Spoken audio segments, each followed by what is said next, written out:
Bonjour et bienvenue sur le plateau de l'Expression Topcom, le portail du management et de la communication. Absolument rien ne justifie qu'un homme oblige une femme à un acte sexuel sans son consentement. Tout acte de pénétration sexuelle sans consentement est un viol. Rien ne devrait innocenter un violeur. Tel est le message impactant et fort délivré dans la nouvelle campagne de communication lancée par le collectif féministe contre le viol. Une campagne imaginée par l'agence New BBDO. Pour nous en parler aujourd'hui, nous recevons sur notre plateau Gilles Lazimi, militant contre les violences faites aux femmes et aux enfants et membre du collectif féministe contre le viol et également coordinateur des campagnes de communication du collectif. Et Renaud Gassin, directeur général de New BBDO. Bonjour. Bonjour. Bienvenue sur le plateau de l'Expression. Merci. Avant de découvrir justement cette campagne ensemble, est-ce que vous pouvez revenir rapidement sur une présentation du collectif féministe contre le viol? Le collectif féministe contre le viol est une association qui a été créée en 1985 à la suite d'un viol qui s'était déroulé dans un train et les voisins n'avaient pas bougé. Donc les associations féministes se sont révoltées et ont créé cette association qui est une association qui gère le numéro national vert, le 0800 05 95 95, qui est le numéro Viol Femmes Information, donc c'est un service public, et on reçoit des appels des victimes de viol et d'agressions sexuelles depuis 1985. D'accord. Donc justement dans cette campagne, on y reviendra tout à l'heure, vous mettez en avant des endroits où des situations de viol se passent. Est-ce qu'on peut imaginer qu'il y a des endroits ou des situations qui sont entre guillemets plus propices à une situation de viol? Oui. Le domicile et les lieux connus. Dans plus de 80% des cas, le viol a lieu et est perpétré par un agresseur connu de la victime. C'est-à-dire qu'il y a une mise en place d'une stratégie. On sait qu'il y a à peu près 75 000 à 120 000 viols par an en France, et à peu près 30% de ces viols sont des viols conjugaux, donc des viols commis par un conjoint ou un ex-conjoint. Sinon les autres viols, c'est souvent une personne connue, dans 8 cas sur 10. Et dans nos appels, nous avons des victimes qui nous appellent. Dans près de 60% des cas, les femmes qui nous appellent ont été victimes de viols alors qu'elles étaient mineures. Donc c'est des personnes le plus souvent de la même famille. D'accord. Donc on parle de femmes, mais ça peut aussi être des mineurs, entre guillemets, des adolescentes ou... Ça peut. On a des appels d'adultes et de mineurs, mais 93% des cas, ce sont des femmes qui téléphonent. Il y a un petit peu d'hommes, 5,2 des poussières, mais 60% des cas, les viols rapportés par les victimes, donc longtemps après, sont des viols dans 60% des cas qui ont lieu pendant qu'elles étaient mineures. D'accord. Est-ce qu'on peut considérer aujourd'hui encore que le viol envers les femmes est tabou en France ? Totalement tabou, totalement tabou. La preuve, c'est qu'on continue à dire les pires choses, qu'on continue à avoir des stéréotypes majeurs pour disculper l'agresseur et en rajouter sur la victime. C'est l'objet de cette campagne qui est vraiment faire débattre, faire réfléchir, lever le tabou et puis faire en sorte que chacun de nous, on puisse se remettre en question sur la façon dont on parle des victimes. Et les victimes de viol sont accablées, les victimes d'agressions sexuelles sont accablée par la société et par chacun de nous. On dit qu'une femme s'est fait violer, ce qui est inadmissible. Non, elle a été violée. On dit qu'une femme avoue un viol. Non, elle n'avoue pas. C'est l'agresseur qui avoue pas la victime. Et on trouve toujours des arguments pour disculper cet agresseur.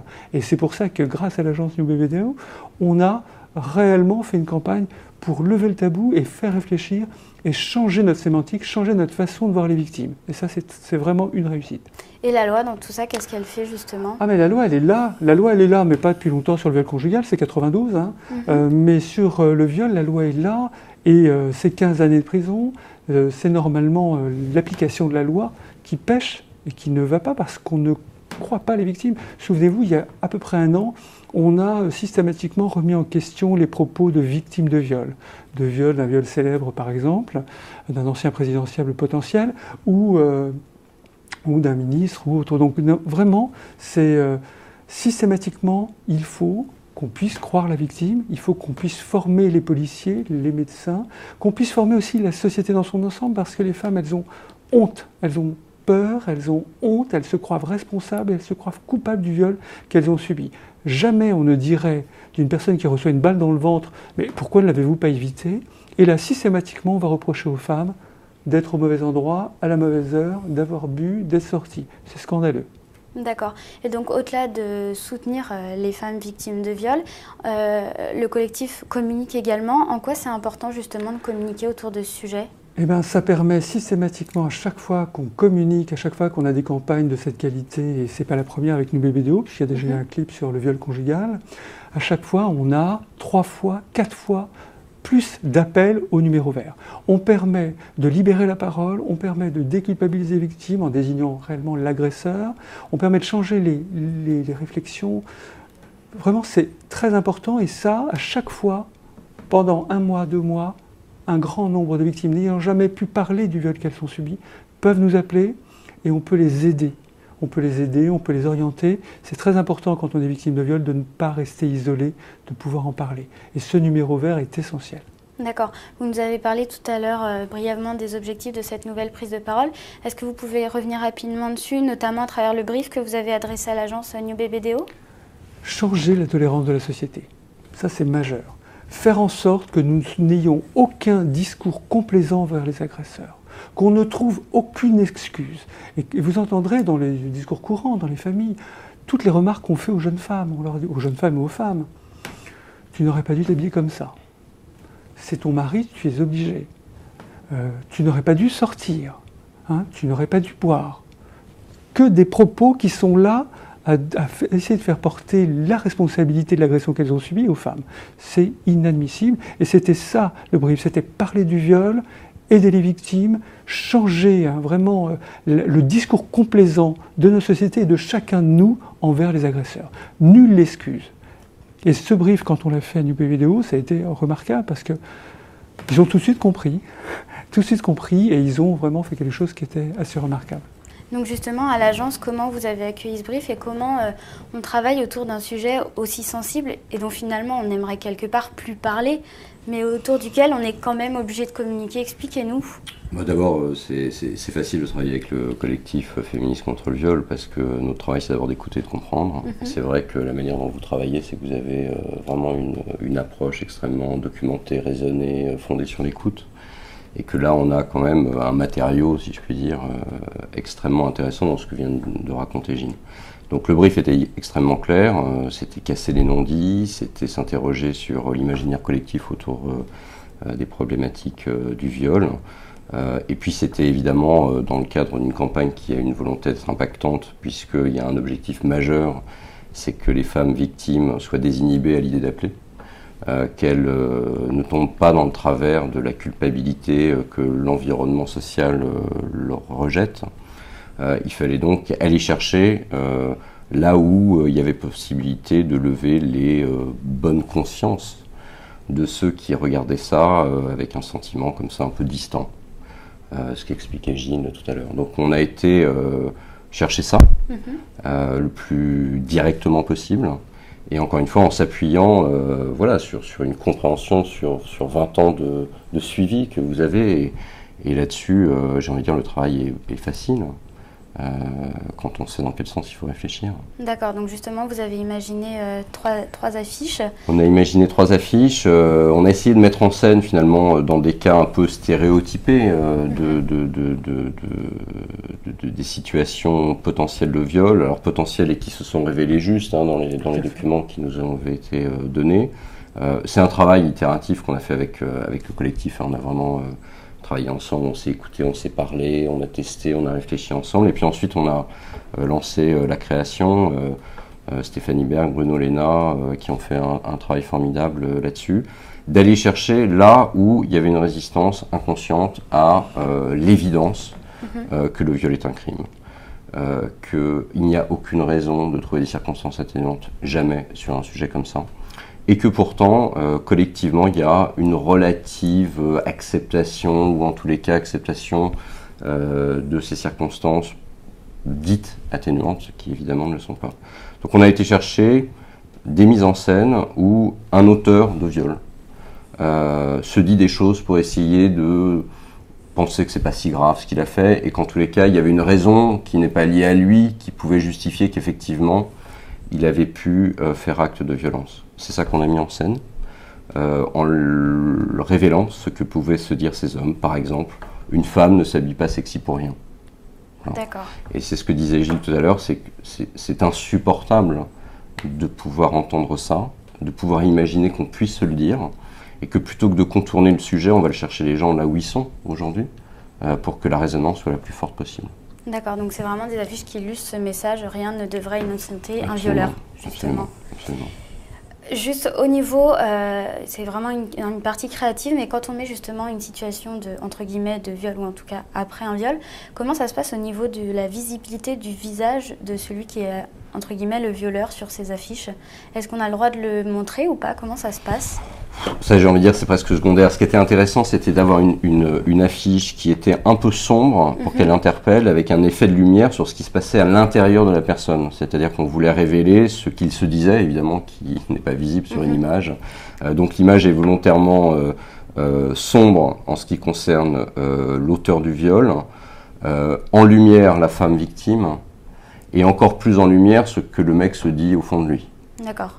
Et que c'est dans cette dialectique-là qu'on essaye de provoquer l'attention, de provoquer le regard, avec ensuite une phrase, comme vous rappeliez tout à l'heure, que rien ne devrait innocenter un violeur, qui est vraiment l'axe de la campagne. D'accord. Donc il y a 3 affiches, 3 mises en situation. Vous pouvez nous rappeler rapidement ces 3 mises en situation?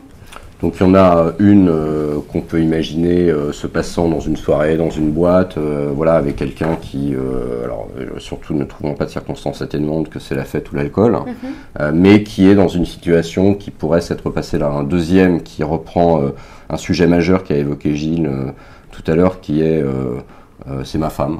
D'accord. Donc il y a un devoir conjugal et que ce truc-là est absolument à briser. C'est-à-dire sur cette dimension sémantique, il faut aller chercher directement le sujet. Non, il n'y a pas de devoir conjugal qui oblige à une acceptation. Et que s'il n'y a pas acceptation, il y a viol, y compris si c'est dans le cadre marital.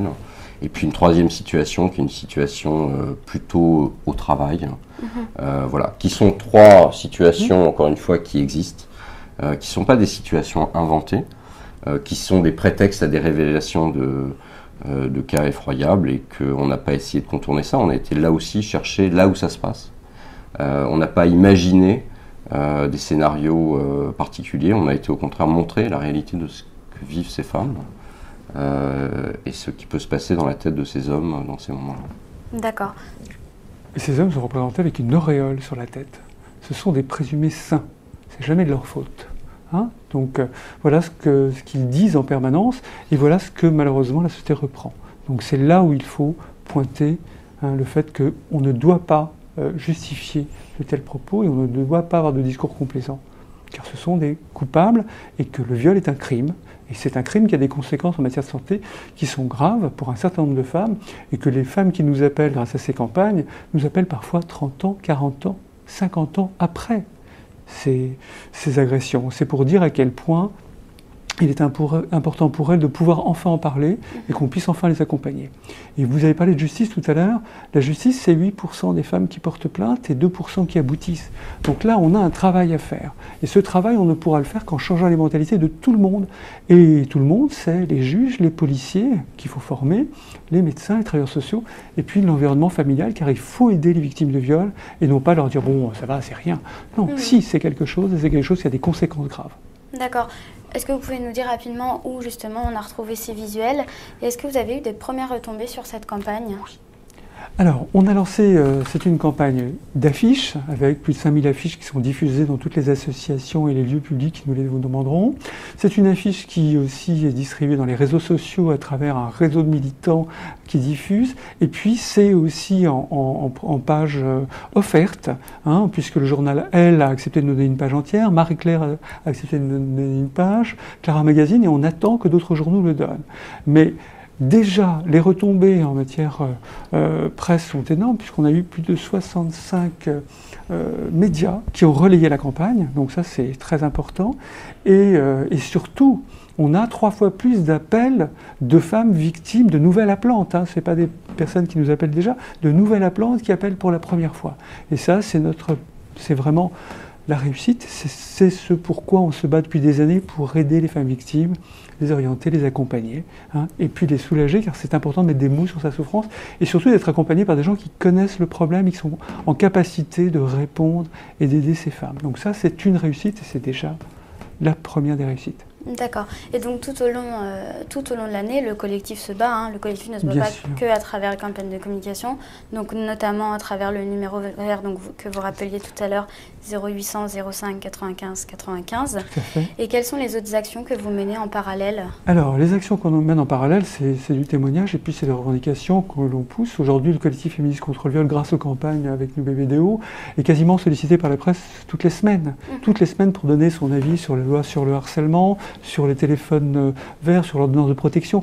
On est aussi sollicité par les ministères pour donner des avis. Donc ça, c'est très important. Deux, il y a des points d'orgue importants de communication, comme le 25 novembre, qui est la journée de lutte contre les violences faites aux femmes. Il y a le 8 mars, il y a la journée de l'excision le 6 février. Il y a énormément d'actions qui sont faites aussi de formation.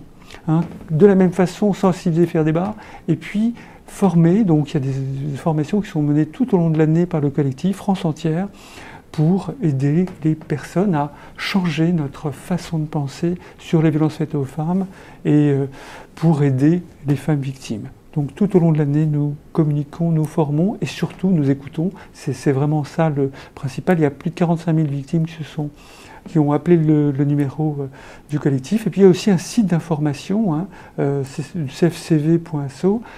C'est un site remarquable et grâce aux campagnes, là aussi, on a multiplié par 4 le nombre de visiteurs avec des dossiers qui peuvent être consultés par tout un chacun et qui peuvent aider. Très bien, écoutez, je vous remercie d'avoir répondu à mes questions. Merci à vous. Merci à vous, merci beaucoup. Pas à bientôt, espérons que vous n'ayez Mais plus si, à prendre la parole au contraire, plus on parle du viol, plus les femmes sont libérées, plus elles peuvent en parler, plus elles peuvent demander réparation. Et il y aura, puisque vous avez vu, il y a 75 000 à 120 000 femmes qui sont victimes de viol par an, seulement 10% qui portent plainte.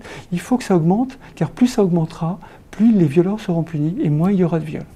Très bien, merci beaucoup en Merci tout cas. 0800 05 95 95, viol femmes information. Merci beaucoup.